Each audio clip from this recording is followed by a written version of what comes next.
The story opens inside the Grand Hall of the Galactic Council, a massive chamber floating above a dying blue sun.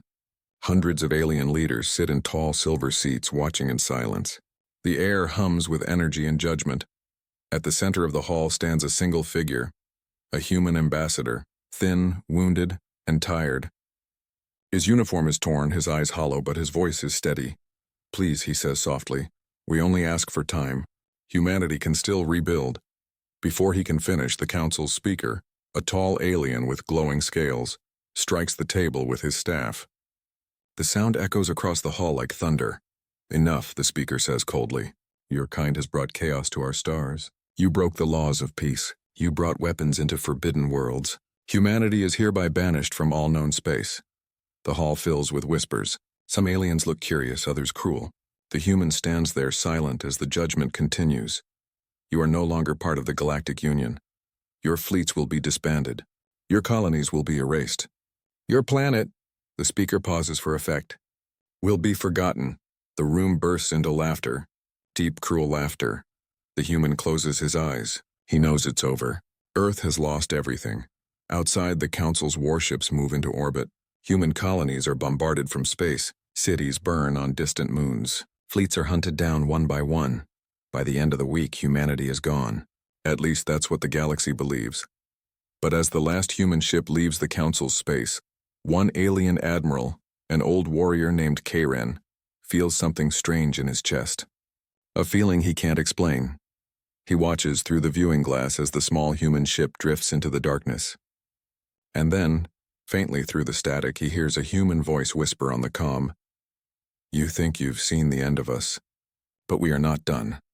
The words send chills down his spine, then the signal fades. Silence fills the void. Centuries later, time passes. Civilizations rise and fall. The story of Earth becomes a myth, a forgotten tale told to scare young alien cadets. "Don't go near the dead zone," they say. That's where the humans once lived, but then something strange happens. In the year 8924 of the galactic calendar, a mining ship near the outer rim sends a distress call. The captain reports seeing stars disappearing, one after another, like candles snuffed out. The signal cuts off before they can explain. When a rescue fleet arrives, they find nothing. No wreckage, no trace. Only a strange echo pulsing in the dark. A signal repeating over and over again. It's in an old forbidden language, human. We remember. The Council dismisses it as a hoax. But more reports come in. Whole systems going silent, trade routes vanishing, colonies left empty. Panic spreads. Admiral Karen, now old and forgotten, sits in his quiet home orbiting the moon of Telran. He listens to the reports and whispers to himself. It can't be them. They're gone. But deep down he knows the truth. Humans always had a way of surviving. The first encounter, a small patrol fleet is sent to investigate the outer rim. 5 ships enter the dark sector. They never return. Weeks later, a single recording is found drifting in space. It shows a massive shape rising from the shadows, not metal, not stone, but something alive. And written across its side, glowing in white fire, is a single word: Dominion. The Council holds an emergency meeting. Fear fills the room. "Is it human?" someone asks. No one answers. Admiral Karen, standing in the shadows, finally speaks. His voice shakes. "We thought we destroyed them. We were wrong." The younger officers laugh nervously. Humans, they were primitives. They used bullets and ships with engines. "They can't do this." Karen looks up, his eyes dark and tired. "You don't understand. They learn. They adapt. And they never forgive." The awakening on the edge of the galaxy, deep in the black void, something stirs. Planets once lifeless now glow faint blue. Broken satellites hum again, powered by unknown energy. And somewhere far beyond the stars, a voice speaks through the darkness, not through radio, not through sound, but directly into the minds of those who listen. "We were exiled by fear, but in the void we found truth." All across the galaxy, sensors light up. Time itself seems to slow for a moment. Every clock, every pulse, every heartbeat stops then as quickly as it began. Everything returns to normal. But one message burns across every galactic screen. Every ship, every planet. We are the Dominion. Humanity has returned. Admiral Karen watches the stars outside his window flicker one by one. He whispers the same words he heard centuries ago. You think you've seen the end of us. But we are not done. And this time he knows, and it's not a threat. It's a promise. Across the galaxy, fear begins to grow. At first, it's only a rumor. A mining station gone silent, a missing patrol ship, a strange flicker in the stars. But soon the truth can no longer be ignored. Stars are disappearing. Entire systems vanish without a sound. No explosions, no signals. Just darkness, like something has erased them from existence. The Galactic Council meets again in their grand hall, now older and filled with tension. Admirals shout.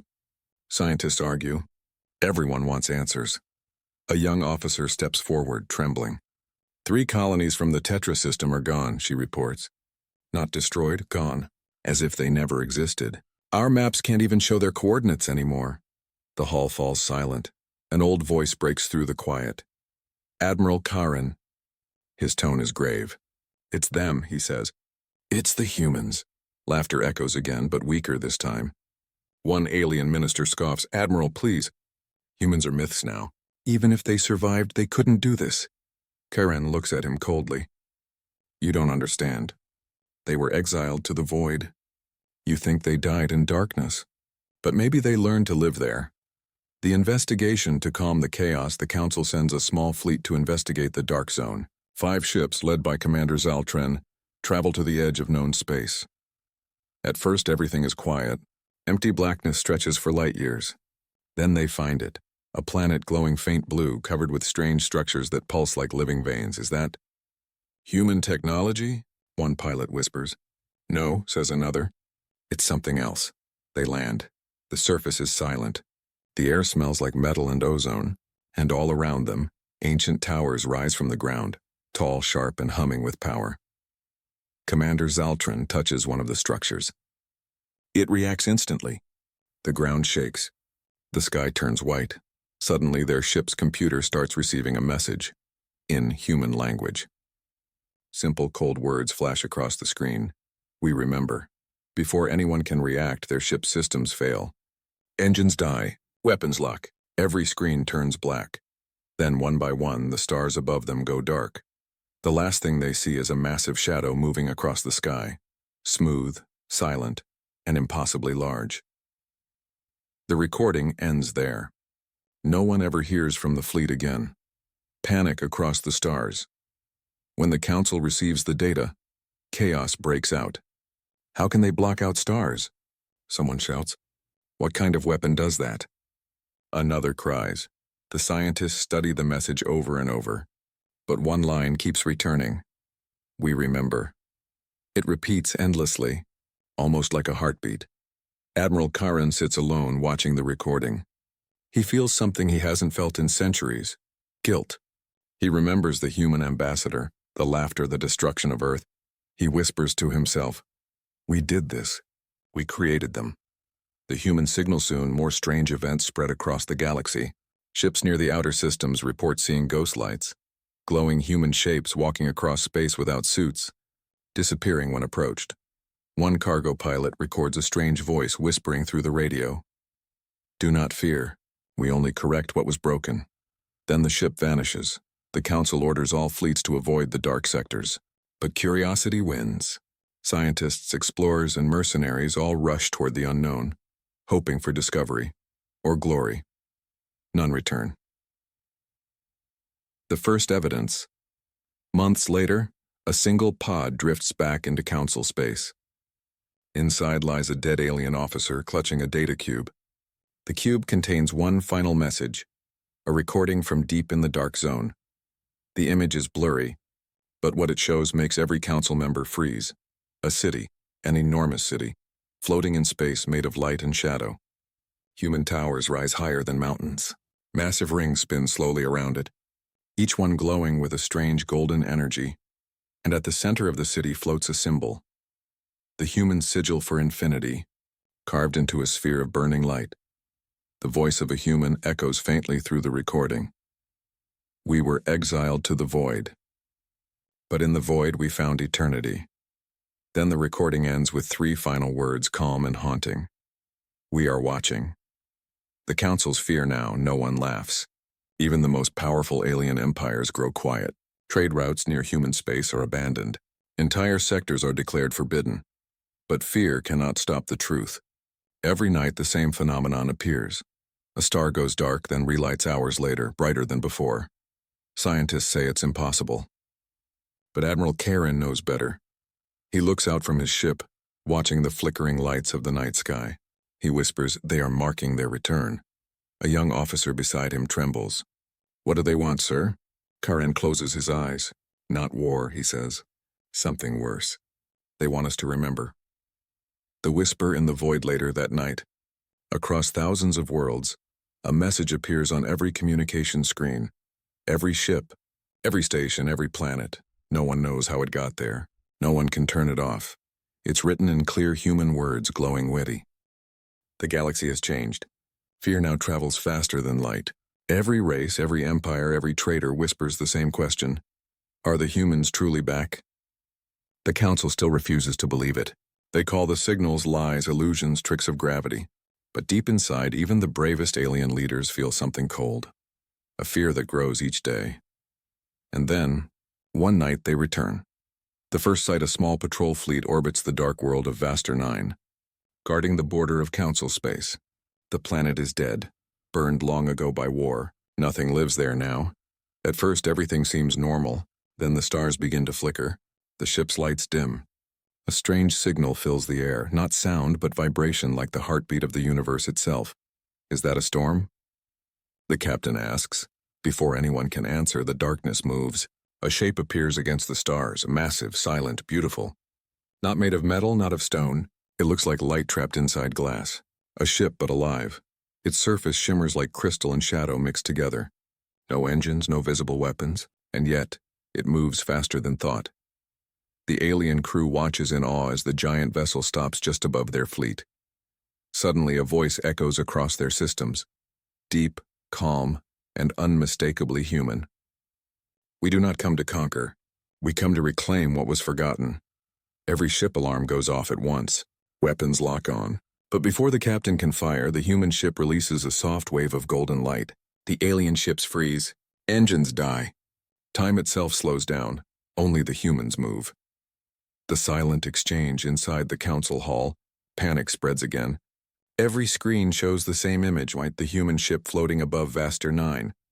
The signals are strong, the message clear. The council speaker demands answers.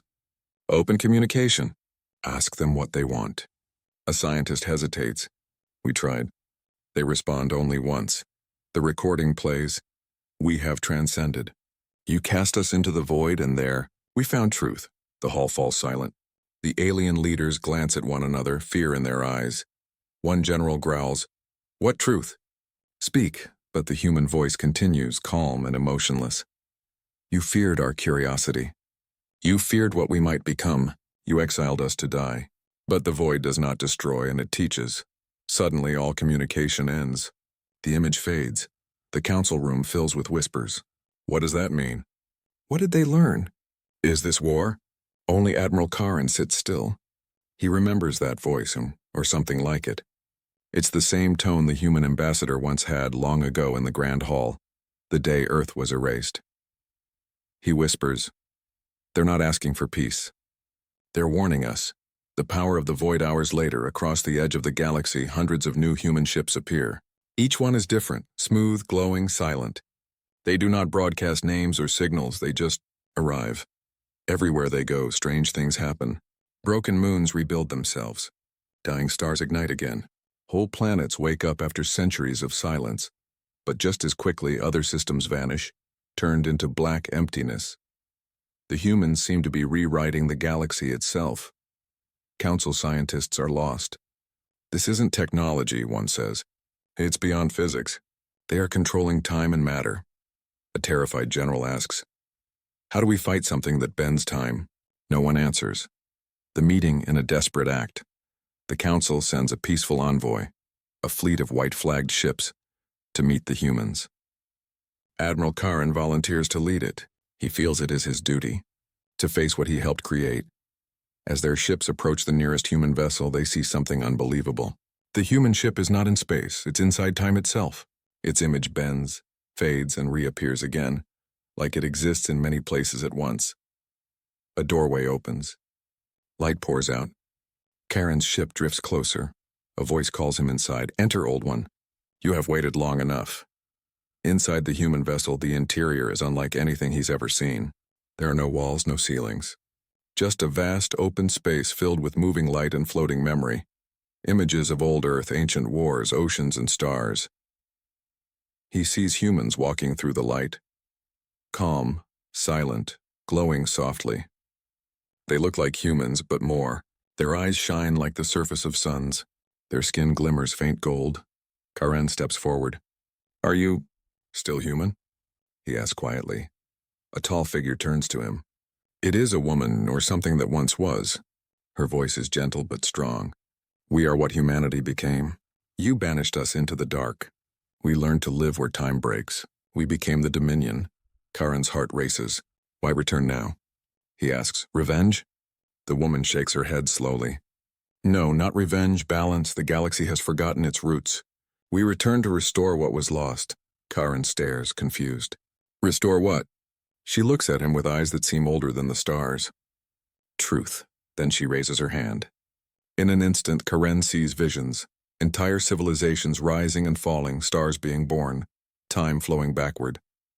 And within all of it, he sees humans, guiding, repairing, shaping. When the vision fades, he's standing back in his ship. The human vessel is gone. Only a single glowing symbol remains outside, the infinity mark burning softly in space. The message across the galaxy, every being hears the same broadcast. A calm human voice speaks, slow and deep. "Do not fear us. We do not seek your end, but we will not be erased again." Then silence. For hours, the galaxy holds its breath. Every species wonders what will happen next.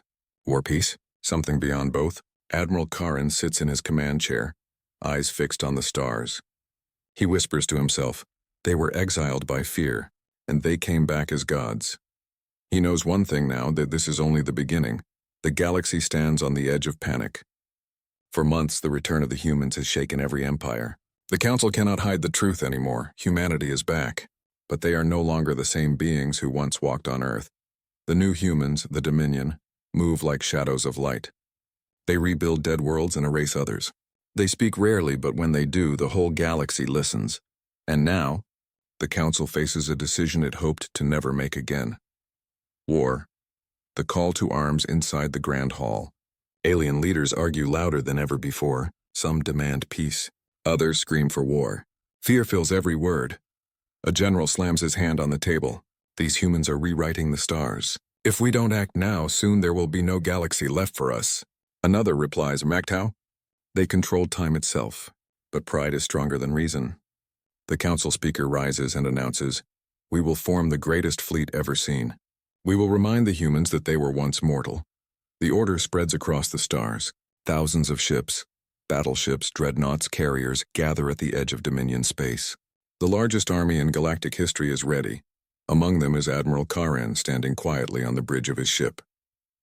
He does not speak. He knows the truth. This war will not go as they think. The first move, the fleet enters human space. The void is silent, empty, endless. No resistance. No signal. It feels wrong. "Where are they?" a captain whispers. The radar shows nothing. No planets, no debris, no life. Only the endless black. Then suddenly the stars flicker. Not one or two, all of them. Every ship's light dims. Engines fade. Weapons fail, the crew panics. Systems offline. Shields collapsing. What's happening? A bright golden wave passes through the entire fleet. For a moment, everything freezes. No movement, no sound. Even time stops. Then a voice, clear and calm, fills the silence. "We warned you, it's human." The frozen war admiral Karen looks around in horror. His crew stands perfectly still, frozen mid-motion. Only he can move. Only he can breathe. Outside the window, thousands of alien ships hang silent in space, trapped in a moment that refuses to end. The stars don't move. The light does not change. Karen steps toward the window. And then through the stillness, he sees them. Hundreds of human figures walk across the frozen ships, moving like ghosts made of light. They touch control panels, repair broken systems, and whisper to the frozen soldiers, voices that sound like memories. Some humans heal. Others simply vanish into the void. Karen can feel their presence all around him, calm, watchful, almost merciful. A voice speaks behind him. It's the same human woman he met before. We did not wish for war, but you came with fire again. Karen turns slowly. What have you done to them? She answers nothing. They are safe, Post. They will awaken when the lesson is learned. He stares at her, afraid and amazed. What are you? She looks at him with glowing eyes. We are the result of your fear. The reset in one single moment, time begins to move again. All the ships unfreeze, but everything has changed. Their weapons are gone. Engines replaced with strange symbols that no one can read. The communication systems now show only one message. No more war. The captains scream. The soldiers panic, but nothing works. Karen watches as every ship turns slowly around, not by command but by invisible force, and begins moving back toward council space. The fleet retreats. Not one shot was fired. Not one human was seen again. Yet the war is already over. The fear that follows when the fleet returns, the council expects victory. Instead, they find silence. Every captain, every soldier remembers the same thing. A voice in the void. A golden light and a feeling that time itself was alive. The council tries to question them, but the recordings show nothing. Every camera, every sensor, every weapon wiped clean. One general screams in frustration, then how do we fight them? Karen finally speaks, his voice low and steady. You don't. The room turns toward him. What do you mean? Hello. The galaxy sleeps uneasily. It has been weeks since the Dominion appeared, since humanity's return. But no war came. No attacks. No threats. Only silence. A silence so deep it feels heavier than war itself.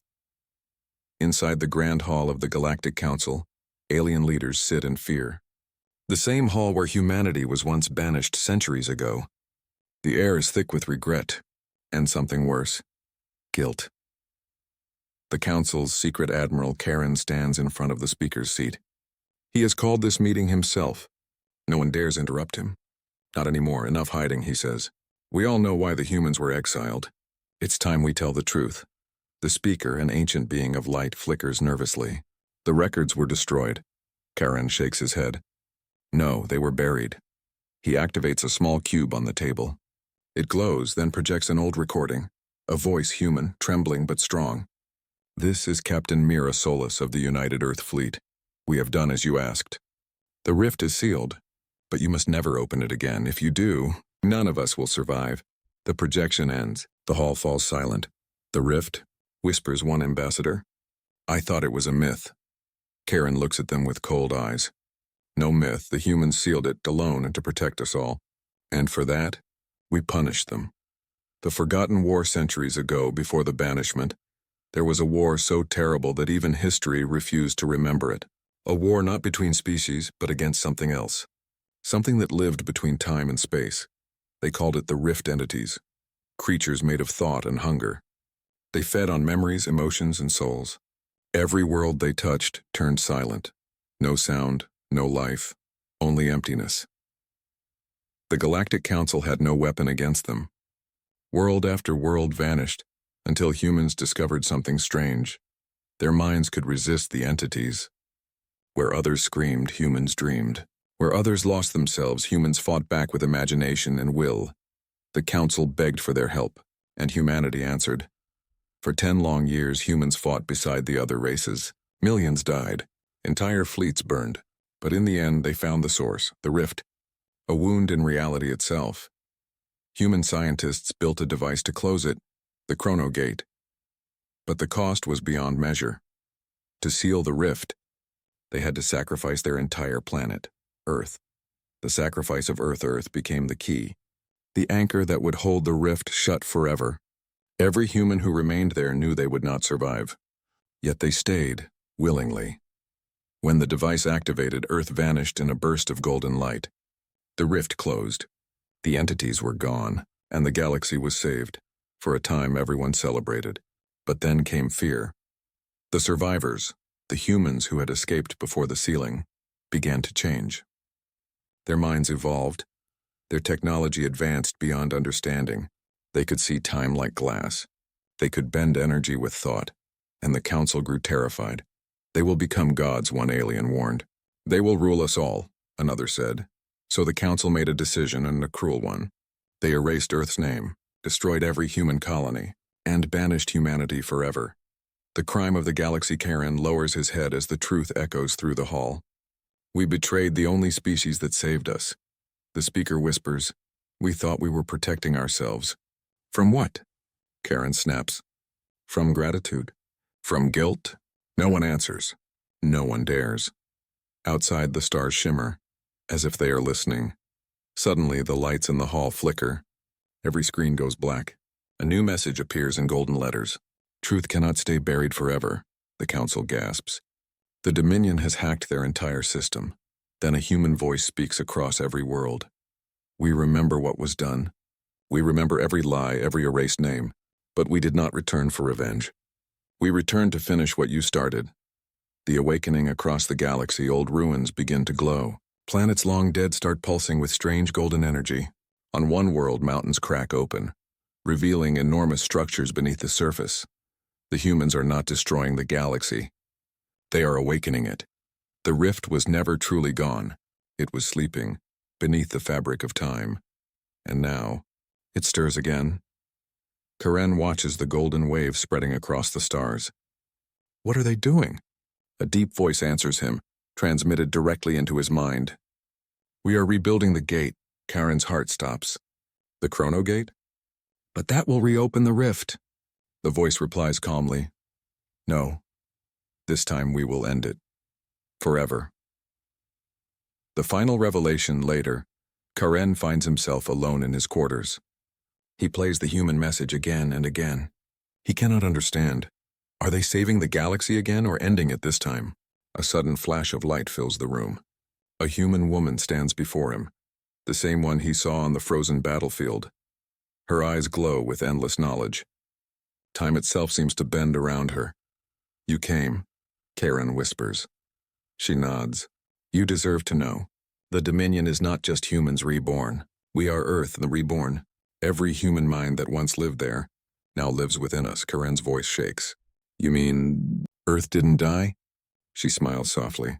It changed. It became something greater. We became the memory of humanity and the keeper of the rift. Karen stares, stunned. So you came back not to conquer, but to protect what remains, she finishes. The rift is awakening again, and this time, it won't be just your galaxies it consumes, it will take reality itself. She steps closer, placing a glowing hand over his chest. We need you to remember, when the time comes you must choose fear or faith. Then she fades away. The last line, Karen looks out at the stars, his reflection trembling in the window. For the first time he feels the full weight of what humanity has become. Not monsters, not gods, but something far greater. He whispers to himself, we banished them for saving us, and now they may have to save us again. Outside, the stars begin to tremble. A whisper spreads through the void, soft, endless, and human. The rift awakens, and with that, the next great chapter of the galaxy begins. The galaxy trembles. All across the stars, ancient machines begin to hum, long, silent structures built before history itself. Golden light ripples through the void, linking planets, moons, and broken ships, and at the center of it all, a wound in space begins to open. The rift has awakened. The return of the Dominion from the shadows of forgotten systems, the Dominion fleet emerges, thousands of ships unlike any seen before. They do not glow with fire or metal, but with living energy. Each vessel moves like it breathes, its surface pulsing with light. At the front of the armada stands a single ship, vast as a moon, the Sol Ascendant. It carries the will of all humanity. Inside it, voices speak as one. We sealed the rift once before. We lost our world to save yours. Now it rises again. This time, we seal it forever. Every alien world watches in silence. Some pray, some hide. Others prepare for war, not knowing if the Dominion comes as saviors or destroyers. Karen's decision in orbit around the Council world. Admiral Karen stands before the Grand Hall window. The stars beyond flicker like dying candles. He knows what's coming. The speaker appears beside him, voice trembling. They will destroy us all. Karen turns calm but firm. No, they're trying to save us. Again. The speaker slams the table. Save us. They brought this on themselves. On all of us. Karen glares at him. They brought peace once, and we betrayed them. You call that justice? The speaker says nothing. Fear fills his eyes. Karen looks out again at the stars. If humanity stands alone once more, then we deserve extinction. He presses a button on his wristband. Signal every fleet in range. We're joining the Dominion. The gathering storm as the rift grows, time begins to twist. Planets age in seconds, then rewind like broken clocks. Ships vanish and reappear miles away. Reality itself bends like glass under pressure. From the rift's edge, black shapes pour out. The entities. No one knows what they truly are. Not flesh, not shadow, but thought. They feed on fear, and there is plenty to feed on. Whole worlds fall silent. The entities spread like a wave of night. The Council's fleets are torn apart. Lasers and plasma do nothing. Even the most advanced weapons pass through them like mist. But then golden light appears across the dark, the Dominion's forces entering the battle. Human ships fly directly into the swarm, shields blazing with strange energy. They don't use weapons. They use resonance, sound, light, and memory. Each pulse of their ships carries fragments of humanity's past, laughter, songs, names, the heartbeat of their lost world. The entities scream and fade back into the dark, the voice of Earth. At the center of the Dominion fleet, a human woman steps forward, the same one Chiron once saw in his visions. Her name is Mira Solis, the last captain of the old United Earth fleet. Her voice echoes across every world. This is not just our fight. The rift feeds on fear, on guilt, on silence. It began when we turned on each other. It will end when we stand together. Across the galaxy, alien ships begin to respond. First the weak, then the strong. Dozens, then hundreds, then thousands join the human fleet. Species that once hated each other now fight side by side. The galaxy finally unites, not for conquest, but for survival. The battle for reality. The Dominion forms a circle around the rift. Energy surges between ships like a web of light. Karen's fleet joins the formation, powering the barrier. But the rift grows faster. Darkness spills outward, consuming everything it touches. One by one, ships vanish, swallowed by the endless void. Mira's voice echoes again. The chronogate is ready, but it requires a sacrifice.